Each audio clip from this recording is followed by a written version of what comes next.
আব্বা বাংলাদেশের জাতীয় ইলিশ মাছের নাম কি? বাংলাদেশের জাতীয় ইলিশ মাছের নাম আর আব্বা মানুষ যে কয় আমার মন ভেঙে গেছে, তা মন কিরাম ভাঙ্গে? মনের কি আড়গোড় আছে?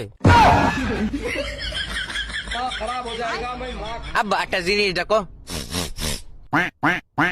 নাকের একটা ফুটো দেয় নিঃশ্বাস নিয়ে যায়, তাহলে আমাকে নাকের ফুটো দুটো কেন? আব্বা শোনো। এ মনি থাম দিন তুই। না আব্বা থামবো না, আমি কব। আচ্ছা ক। হাসপাতাল তো 24 ঘন্টা খোলা থাকে, তা হাসপাতালের গেট লাগায় কেত্তি? না মলাম তো। আব্বা মরিয়ে না, আর একটা কথা শুনবা তো? আবার কি কবি? মানুষের হাতের রক কেটে গেলে মরে যায়, কিন্তু পুরো হাত কেটে গেলে মানুষ মরে যায় না কেন? জানি নে। আচ্ছা আব্বা তোমার জানা লাগবে না, তুমি 8টা প্রশ্নের উত্তর দাও। আবার কি প্রশ্ন? সর্বপ্রথম যেটি গড়ি আবিষ্কার করিল, সে টাইম সেট করিল কিভাবে? তুই কি ছোটবেলায় কিরাম খাতিয়াই জানতিস? না আব্বা। তাহলে তুই খাওয়া শিখলি কিরাম? ও তাই তো। আব্বা তুমি আর একটা কথা শোনো। আর একটা ফাউল প্রশ্ন করে দেখ, তোর দাঁতে চিমটি মেরে রক্ত বের করে দিবানে।